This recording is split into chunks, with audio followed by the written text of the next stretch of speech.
Hindustan College of Arts and Science, Chennai. 100% merit scholarship available. Admissions open.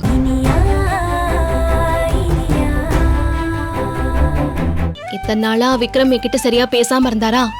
அதான் mood ஆஃப்ல வீட்டை கொஞ்சம் clean பண்ணாம விட்டேன். இப்பதான் மனசுல இருந்த பெரிய பாரமே குறைஞ்சது. அதனால காலையில இருந்து வீட்டெல்லாம் சுத்தம் பண்ணி இப்பதான் சமைக்க எனக்கு நேரமே கிடைச்சது. பேசாம சமைக்கிறதுக்கு ஒரு ஆள் வச்சுக்கலாமே. நீ இவ்ளோ வேலைய செய்யக்கூடாது இனியா. காலையில கிளாஸ் எடுக்கிற, வீட்டு வேலையெல்லாம் செய்யற, 3 வேளை சமைக்கிற. இவ்ளோ வேலை பார்த்தா நீ எப்பதான் ரெஸ்ட் எடுக்கிறது? முதல்ல சமைக்கிறதுக்கு ஒரு ஆளை வச்சுக்கோ. சான்ஸே இல்லக்கா. நான் எந்த வேலையை வேணாலும் இன்னொருத்தவங்க கிட்ட கொடுப்பேன். ஆனா விக்ரமுக்கு சாப்பாடு ரெடி பண்ற பொறுப்பு மட்டும் யாருக்கும் கொடுக்க மாட்டேன். ஏன்னா ஒரு பொண்டாட்டி தான் புருஷனுக்கு சமைச்சு கொடுக்கற சாப்பாட்டோட ருசியில தான் அவ எந்த அளவுக்கு தான் புருஷன் மேல அன்பும் பாசமும் வச்சிருக்கான்னு தெரியும். புரிஞ்சுதா? புரியுது புரியுது. அப்போ மத்த வேலைக்காவது ஆள் வச்சுக்கோயேன். எல்லா வேலையையும் நீயே செய்யறேன்னு செஞ்சு நம்ம குழந்தைய கஷ்டப்படுத்தாத.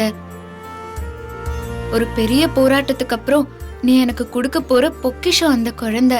விக்ரம் மாமா மட்டும் குழந்தைய கொடுக்க சம்மதிக்கலன்னா இந்நேரம் நான் செத்தே கூட போயிருந்திருப்பேன். அக்கா, அந்த வகையில எனக்கு மறு ஜென்மம் கொடுத்திருக்கிறது நீ மட்டும் இல்ல, மாமாவும் தான். உங்க 2 பேருக்கும் நான் கோயில் கட்டி கும்பிட்டா கூட என் நன்றி கடனை தீர்க்கவே முடியாது. சரி அப்படியா? அப்போ விக்ரம் கிட்ட சொல்லி ஊருக்கு ஒதுக்குப்புறமா ஒரு பெரிய இடத்த வாங்கி தர சொல்றேன். நீ எங்களுக்கு அதுல கோவில் கட்டி வேளா வேலைக்கு பூஜை பண்ணுவியா? ஆள பாரு, சும்மா இப்படி பெரிய பெரிய வார்த்தையெல்லாம் பேசிட்டு இருக்காது, சரியா? அதான் எல்லாம் நல்லபடியா முடிஞ்சிருச்சுல, அவ்வளவுதான் யாழ்னி. அத முதல்ல விடு. ஆமா, சித்திங்கிற பேர்ல நீ வீட்ல கொண்டு வந்து வச்சிருக்கியே ஒரு வேண, அது எப்படி இருக்கு? அத பத்தி சொல்லதான் இப்ப நான் உனக்கு போன் பண்ணேன். நேத்து ஒரு பெரிய யமகண்டத்துல இருந்து நான் தப்பிச்சேன் இனியா. யமகண்டமா? என்ன சொல்ற? நேத்து விக்ரம் மாமாவும் நீயும் எங்களுக்கு குழந்தை தரதா சொன்னீங்கல்ல, அந்த விஷயத்த நானும் இளங்கோவும் ரூம்ல அத்தை கிட்ட சொல்லிட்டு இருந்தோம். அப்போன்னு பார்த்து அந்த ஆமவாய் அமுதா சித்தி கதவுல காத வச்சு ஒட்டு கேட்டுட்டு இருந்திருக்காங்க. ஐயோ, அப்புறம் நாங்களும் அது தெரியாம உள்ள பேசிட்டு இருந்தோம். அப்புறம் திடீர்னு வெளிய மாமாவோட சத்தம் கேட்டுச்சு. கதவை திறந்து வெளிய வந்து பார்த்தா, ஆமா, யாழ்னி ஆசைப்பட்டது இவ்ளோ சீக்கிரம் நடக்கும்னு நினைக்கலன்னு சொன்னீங்களே. அது யாழ்னி என்கிட்ட ஒரு பட்டுப்புடவை காமிச்சு அந்த புடவை மாதிரியே ஒரு பட்டுப்புடவை எனக்கும் வேணும்னு கேட்டா. அதை வாங்கி தரேன்னு சொன்னேன், அவ்வளவுதான். ஐயோ,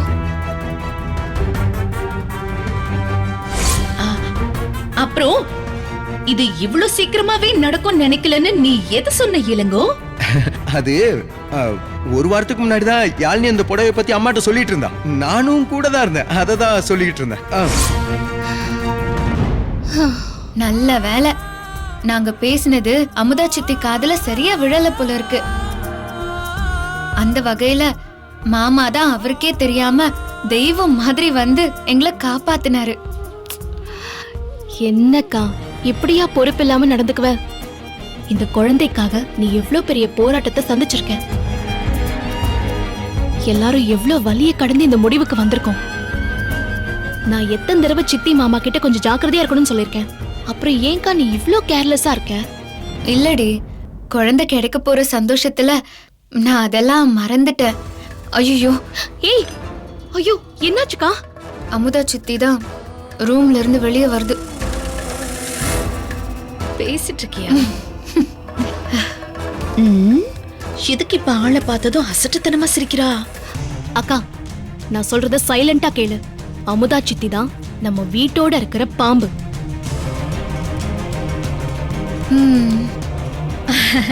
அவங்க எப்ப நம்ம கிட்ட ஏதாவது விஷயம் கிடைக்கும் அதை ஊதி பெருசாக்கி விஷத்தை காக்கி ஒன்னையும் இளங்கோவையும் எப்ப பிரிக்கலான்னு கங்கனை கட்டிட்டு இருக்காங்க. இதெல்லாம் தெரிஞ்சும் இனிமே நீ அசால்ட்டா இருக்க கூடாது, அத புரிஞ்சுக்கோ. சரி இனியா, இந்த விஷயத்த அத்தை இளங்கோ கிட்ட கூட இன்னொரு தடவை ஞாபகப்படுத்தி வை. பகல்ல பக்கம் பார்த்து பேசு, ராத்திரி அதுவும் பேசாதன்னு சொல்லுவாங்க.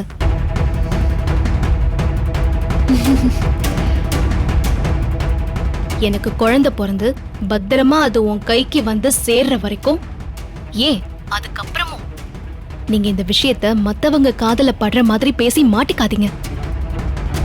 ரொம்ப முக்கியமா ஏதாவது பேசணும்னா அத்தை நீங்கெல்லாம் கோயிலுக்கு போய் கூட பேசுங்க, வீட்ல வச்சு பேசாதீங்க. ஆம். ம்.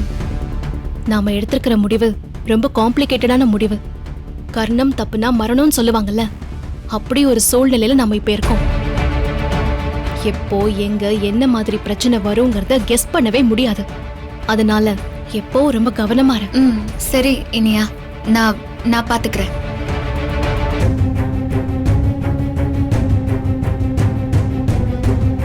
சரி, இது பேய் முறை முறைக்குது. நான் அப்புறமா பேசுறேன். சரி சரி, ஓகே, கேர்ஃபுல்லா இரு. ஓகே சரி இனியா, ஓகே.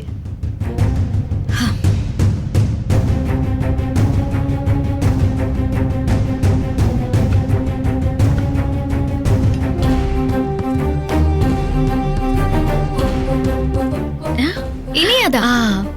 சரி. இனியாவா? அதுக்கு எதுக்கு இந்த இலையை இழிச்சிட்டு போறா? ரூம்ல குசு குசுன்னு பேசிக்கிறாங்க, இவ சம்பந்தமே இல்லாம இழிக்கிறா. நடவடிக்கை சரியில்லையே. அக்கா. ஏய் திவ்யா, வா வா. என்ன ஏன் இப்படி முடியெல்லாம் கலைஞ்சிருக்கு? காலையில நல்லதானே இருந்த? உன்னதான் நான் இவ்ளோ நேரமா எதிர்பார்த்துட்டு இருந்தேன். எக்ஸாம் நல்லா எழுதிருக்கல? ஏய் என்னாச்சுடா, ஏன் கண் கலங்குற? எக்ஸாம் சரியா எழுதலையா? எக்ஸாம்லாம் ரொம்ப நல்லாதான்க்கா எழுதியிருக்கேன். ஆனா இனிமே நான் எக்ஸாம் எழுத ஸ்கூலுக்கு போகவே மாட்டேன். எக்ஸாம் எழுத போக மாட்டியா? என்ன உளற? உன் மாமா ஏதாவது மறுபடியும் பிரச்சனை பண்றாரா? இல்லக்கா, அன்னைக்கு நீங்க வந்து பேசின பேச்சுல அவரு கொஞ்சம் அடங்கிதான் இருக்காரு. ஆனா இன்னைக்கு நடந்த பிரச்சனையே வேறக்கா. வேறயா? நான் ஸ்கூலுக்கு போற வழியில ஒரு பொறுக்கி பையன் அவன் கூட்டாளிங்களை சேர்த்துக்கிட்டு அடிக்கடி என்ன ஃபாலோ பண்ணிட்டு இருக்கான். என்ன லவ் பண்ற, எங்கேயாவது ஓடி போயிடலான்னு அசிங்க அசிங்கமா பேசுவாங்கக்கா. இருந்தாலும் நான் அதை காதுல வாங்காம போயிடுவேன். ஆனா இன்னைக்கு விட்டுறாதரா, சொல்லிரு.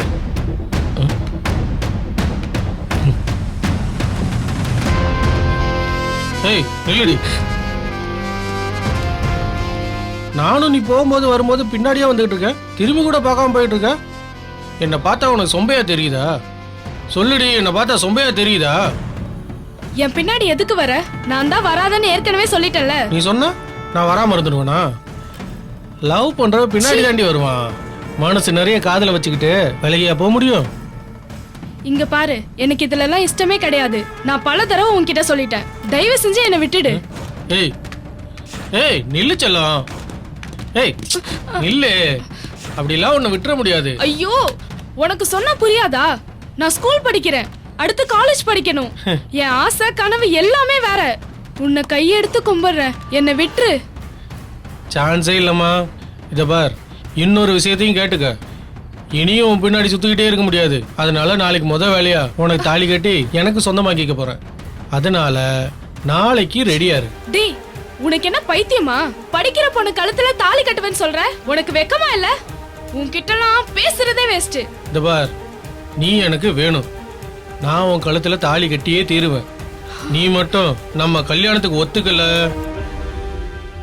இது என்னன்னு தெரியுதா? இத உன் முகத்துல வீசி உன் அழகையே அழிச்சிருவேன். ஒழுங்கா நாளைக்கு என் கூட கோயிலுக்கு வர்ற, புரியுதா? ஏ மச்சான், இன்னைக்கு பார்த்ததுக்கு ஒரு அச்சாரத்தை போட்டுரு. அச்சாரம் தானே, போட்டுட்டா போச்சு.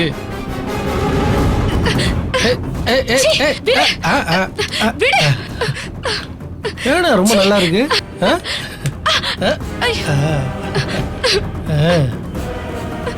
அச்சாரத்தை போட்ட வேண்டிதான்.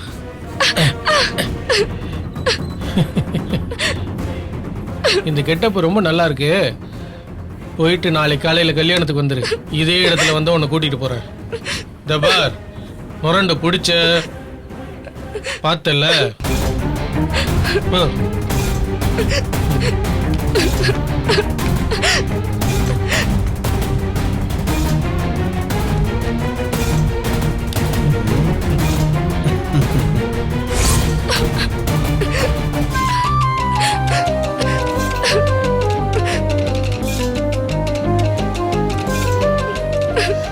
திவ்யா, ஒரு பொறுக்கி சொன்னதை கேட்டா நீ பயந்துட்ட? ஒரு அட்ரஸ் இல்லாதவன் கேடி அவன் இல்லாம நம்ம வாழ்க்கையை தீர்மானிக்கிறது. வாழ்க்கையில முன்னேறணும் ஜெயிக்கணுங்கிற லட்சியத்தோட பயணிக்கிற எந்த ஒரு பொண்ணையும் இது மாதிரி சகதியில தள்ளுறதுக்குன்னே பல பொறுக்கிங்க வருவாங்க. அவனுங்களுக்கெல்லாம் பயந்துட்டு இருந்தா என்னைக்குமே பெண்கள் ஜெயிக்க முடியாது. இன்னைக்கு ஜெயிச்சு நிக்கிற நிறைய பெண்கள் அவங்களோட வாழ்க்கையில இந்த மாதிரி எத்தனையோ சோதனைகளை கடந்திருப்பாங்க. இந்த மாதிரி கோழைங்களோட மிரட்டல் எல்லாம் தூக்கி எறிஞ்சிட்டு தான் அவங்க மேல வந்திருப்பாங்க. இல்லக்கா, அவ என் முகத்துல. நீ முதல்ல அழறத நிறுத்து. ஒரு பொண்ணு அழுதாலே அவ தோத்துட்டான் தான் அர்த்தம். உன்னோட பயம்தான் அந்த மாதிரி ஆளுங்களுக்கான பலமே. நீ வா, அவன் யாருன்னு என்கிட்ட காட்டு, அவனை நான் பாத்துக்கிறேன். அக்கா, அவ ரவுடிக்கா. என் ஹஸ்பண்ட் இன்ஸ்பெக்டர்னு உனக்கு தெரியும்ல? நீ வா. ஆடுறா.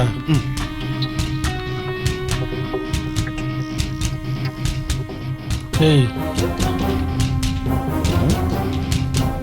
ஆடை எந்த பக்கம் வச்சாலும் தூக்கிறியா மச்சான்? ஆடு மேலே கண்ணா இருந்தா எந்த ஆட்டையும் தூக்கிடலாம் மச்சான். ம். வெட்டு ஆடு.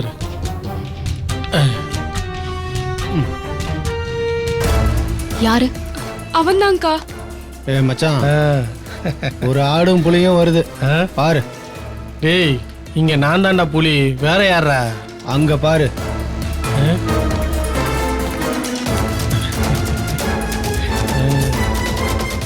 வரா பத்தியா? அக்கா, இவனா? இவன்தான்க்கா. டேய் எந்திரா. என்ன? இந்த பொண்ணு கிட்ட நீ என்ன சொன்ன? அது அந்த பொண்ணுக்கும் எனக்கும் சம்பந்தப்பட்ட விஷயம். அது எதுக்கு நான் உங்ககிட்ட சொல்லணும்? இவ என் தங்கச்சி, நான் இவளோட அக்கா. இவளுக்கு ஒண்ணுன்னா நான் தான் வருவேன். டேய் மச்சான், இவங்க இவளோட அக்காவாம். ரொம்ப வசதியா போச்சு. தாலி கட்டும்போது கூட யாராவது இருக்கணும்னு நினைச்சேன். நல்ல வேளை அவங்க அக்காவே வந்துட்டாங்க. நாளைக்கு தான் இவளுக்கு எனக்கு கல்யாணம்.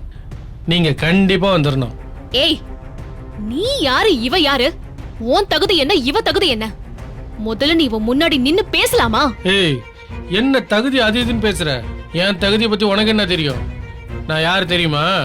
நீ ஒரு தெரு பொறுக்கி, ரவுடி, பொம்பளை பொறுக்கி. இதுதானே நீ?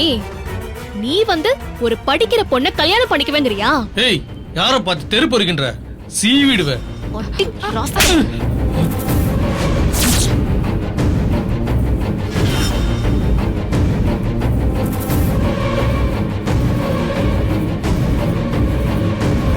டேய், இந்த பொண்ணு எப்பவாவது உன்னை லவ் பண்றேன்னு சொன்னாளா? இல்ல உன்னை திரும்பியாவது பார்த்தாளா? அப்புறம் எதுக்குடா அவ பின்னாடியே வர? எதுக்கு அவளுக்கு தாலி கட்டவேன்னு மிரட்டுற நீ? ஹலோ, பொண்ணுங்க லவ் பண்ணுதா இல்லையாலாம் பார்க்க மாட்டோம். எங்களுக்கு லவ் வந்ததுன்னா அதை ஏத்துக்கிட்டு தான் ஆகணும். ஒர்றம் போக்கு ராஸ்கல்.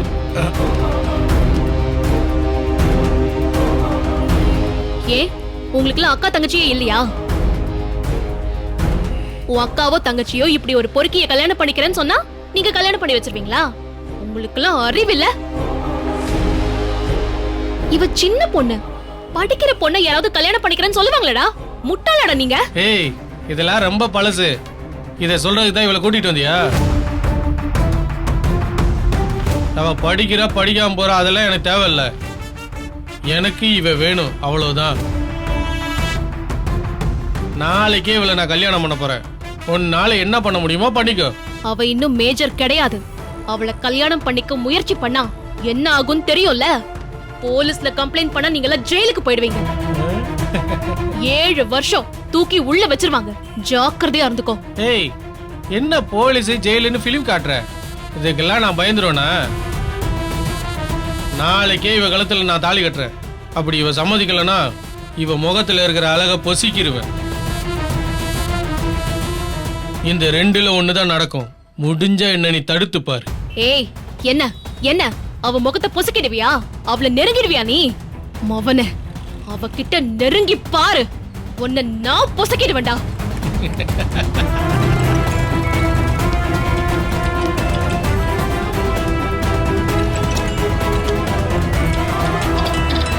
டேய் மச்சான், போலீஸ்ரா மச்சான். இப்ப பிரச்சனை வேணாம், பேசாம எஸ்கேப் ஆயிருவான், அப்புறமா பாத்துக்கலாம். ஏய் இப்ப கிளம்புறேன். நாளைக்கு கல்யாணத்துக்கு தயாரா இரு. நீ மட்டும் சம்மதிக்கலன்னு வச்சுக்க, நான் சொன்னதெல்லாம் ஞாபகம் இருக்குல்ல? அக்கா. ஏய் ஏய் என்ன அரைஞ்சிட்டல்ல, இவளை எப்படி நீ காப்பாத்துறன்னு பாக்குறேன். நாளைக்கு தைரியம் இருந்தா இதே இடத்துக்கு இதே நேரத்துக்கு வா, அப்ப நான் யாருன்னு காட்டுறேன். ஏச்சி ஏய் போடா. ஆளை கூட்டு வந்து மிரட்டுறல்ல, நாளைக்கு பரீட்சை எழுத இப்படி தானே போகணும். அப்போ வா, கவனிச்சுக்கிறேன் உன்னை. அக்கா. போட மச்சான்.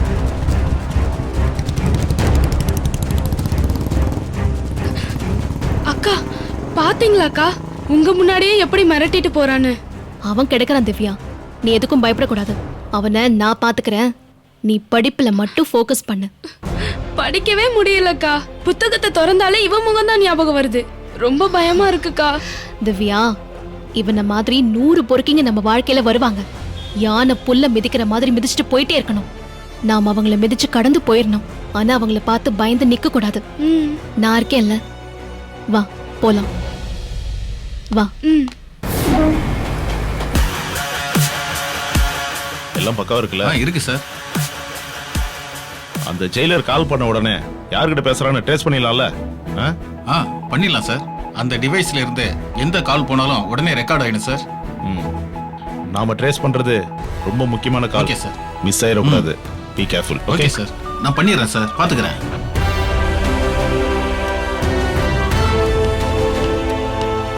சுபாஷ். சார் நிறைய வேலையில மாட்டுச்சா? அந்த ஜெயிலர் கிட்ட இருந்து யாருக்கெல்லாம் கால் போயிருக்கு? இல்ல சார், இது வரைக்கும் அந்த ஜெயிலர் போனுக்கு எந்த ஒரு இன்கமிங் வரல, அவுட் கோயிங் போல சார். என்னையா சொல்ற? அப்புறம் எப்படி? சரி, அதுவா கால் போலன்னா என்ன, நாம கால் பண்ண வைப்போம். எப்படி சார்? இப்ப அந்த ஜெயிலருக்கு ஃபோன் பண்ணி ஆயுள் தண்டனை கைதி காசி உயிர் பொழைச்சிட்டான்னு சொல்லுவோம். உடனே இந்த ஜெயிலர் என்ன பண்ணுவான்? அவன் பாஸுக்கு இந்த விஷயத்தை சொல்ல ஃபோன் பண்ணுவான். அந்த பாஸ் யாரு? சிவனாண்டிய கொலை பண்ண சொன்னவன் இல்லையா? சோ இந்த விஷயத்தை வச்சு நாம ஏதாவது கண்டுபிடிக்க முடியுதான்னு பாப்போம். Sir super sir. நீங்க ரெடியா இருக்கீங்கல்ல? நான் ரெடியா இருக்கேன் சார். ஓகே, மிஸ் ஆயிடக்கூடாது. Okay sir. ஓகே. ஓகே.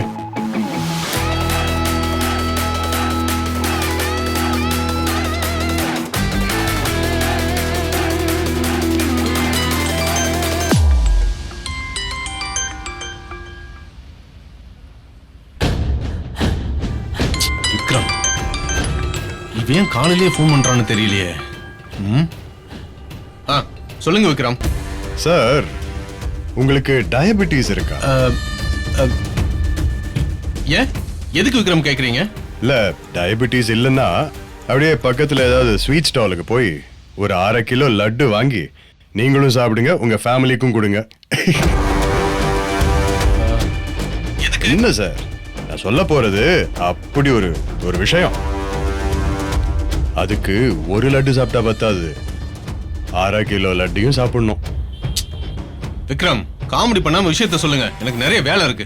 அந்த ஆயுள் தண்டனை கைதி காசி இருக்கான்ல? ஆமா, அவன் செத்துட்டானா? சொல்லுங்க விக்ரம், நான் இப்ப உடனே ஸ்வீட் வாங்க சொல்றேன். இல்ல, அவன் பொழைச்சுக்கிட்டான். கோமாவில இருந்து கண் முடிச்சிட்டான். என்ன விக்ரம் சொல்றீங்க? ஆமா, அவனுக்கு லேசா சுயநினை வந்து கண் முடிச்சுக்கிட்டான்.